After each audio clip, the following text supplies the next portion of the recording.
Hello everyone, आप सबका बहुत बहुत स्वागत है। इस वीडियो पर बात करेंगे रीडरली टेक्स्ट और राइटरली टेक्स्ट के बारे में, ठीक है। जो कि आपका सॉज ऑफ वर्क है, 1970 में पब्लिश हुआ था, रोलन बर्ट का है, ठीक है। इसमें दिया गया है, रोलन बर्ट ने इसका अंदर में 5 कोट्स दिया गया है जिसके थ्रू, ठीक है, टेक्स्ट को मीनिंग दिया जाता है, बोलता है, ठीक है, 5 कोट्स के जरिए, ठीक है। तो वो 5 कोट्स ये है कि पहले कोट जो है प्रोरेटिक कोट्स, सेकंड जो है आपका सेमिक कोट, थर्ड जो है आपका सिंबॉलिक कोट्स, और फोर्थ जो है आपका कल्चरल कोड, फिफ्थ फिफ्थ जो है आपका हार्मेन्यूटिक कोड्स, ठीक है। आज हम बात करेंगे ये दो प्रोरेटिक कोड और सेमिक कोड को, ठीक है। ये दोनों मदद करेगा हमें समझने के लिए रीडरली टेक्स्ट और राइटरली टेक्स्ट को, ठीक है।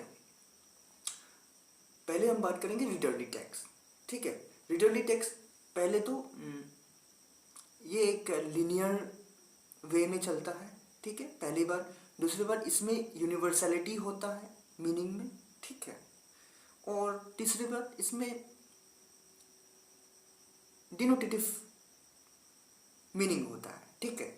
चलिए कुछ समझने के लिए कोशिश करते हैं। जैसे कि हम लोग नॉवेल पढ़ते हैं, ठीक है, ड्रामा पढ़ते हैं, उसमें जो भी कहानी होगा, जो भी मीनिंग होगा, ठीक है, वो यूनिवर्सलिटी होगा, ठीक है।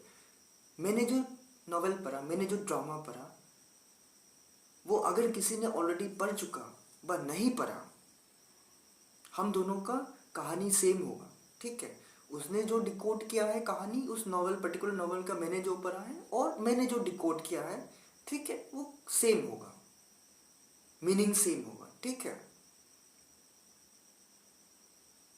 तो और एग्जांपल है, जैसे कि कोई अगर कोई सो रहा है आगे, ठीक है, ऑब्वियसली कुछ मिनट्स के बाद, कुछ आवर्स के बाद वो बंदा जाग जाएगा, ठीक है।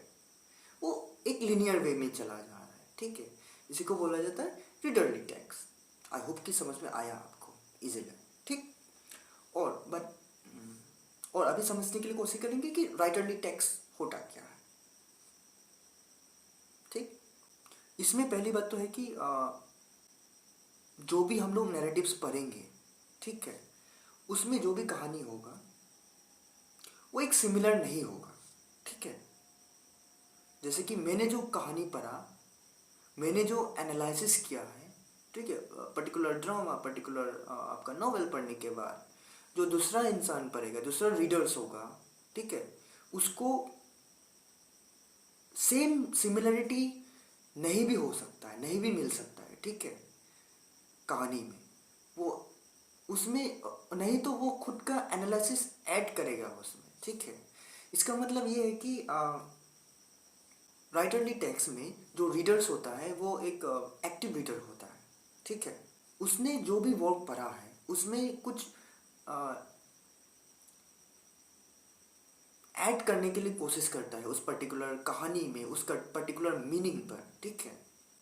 और रीडरली टेक्स्ट में जो रीडर्स हैं, पैसिव रीडर्स होता है, ठीक है। दोनों को एक साथ एक एग्जाम्पल से मैं आप सबको समझाने के लिए कोशिश करूँगा। जैसे कि रोलन बर्ट का ही एक वर्क है मिथोलॉजी। उसमें दिया गया है कि एक ब्लैक सोल्जर है, ठीक है, फ्रेंच का आप बता सकते हैं। तो इसमें सैल्यूट कर रहा है, ठीक है, फ्लैग को। ऑब्वियसली एक सोल्जर है, ऑब्वियसली वो अपना देश का जो फ्लैग है उसको सैल्यूट करेगा, एक रेस्पेक्ट दे रहा है। ये क्या मतलब हो गया? ये एक डिनोटेटिव मीनिंग हो गया, ये एक आपका प्रोडेटिक हो गया, मीनिंग हो गया, और ये आपका रीडरली टेक्स्ट आप समझ सकते हैं, ठीक है। ये लिनियर वे में है। ऑब्वियसली सोल्जर है तो अपना जो फ्लैग है उस पर सैल्यूट करेगा, रेस्पेक्ट करेगा, वो अपना रेस्पेक्ट शो कर रहा है, ठीक है। लेकिन इसमें अगर हम लोग राइटरली टेक्स्ट को अगर ऐड करेंगे तो एग्जाम्पल के तौर पर उसमें हम लोग का कॉनोटेटिव मीनिंग समझ में आता है। कॉनोटेटिव मीनिंग हम लोग उस पर्टिकुलर सोल्जर पर ऐड करते हैं, ठीक है। और ये सेमी कोट्स है ना, ठीक है। उसका उस समझ में आएगा अभी कि जब हम लोग उस सोल्जर का पिक्चर को देखते हैं तो पहले बात तो हमें ये आएगा कि वो सोल्जर ब्लैक है, ठीक है। उसका बावजूद फ्रेंच में क्या है, उसको सोल्जर मिला है, ठीक है। हम लोग खुद से एनालाइज करते हैं उस पर्टिकुलर पिक्चर को देख के, ठीक है। और इसका मतलब फ्रेंच में क्या है, वहाँ का जो इक्वालिटी को फॉलो करता है, वहाँ में कोई डिस्क्रिमिनेशन नहीं है ब्लैक और वाइट को लेकर, ठीक है। तो ये होता है आपका एक्टिव रीडर का काम, ठीक है। आई होप कि आप सबको समझ में आया है रीडरली टेक्स्ट और राइटरली टेक्स्ट, ठीक है। Thank you very much. I hope कि आप सबको समझ में आया। यार आप लोग वीडियो देखते हैं यार, सब्सक्राइब करते नहीं है चैनल को, सब्सक्राइब भी कर लिया कीजिए यार, ठीक है।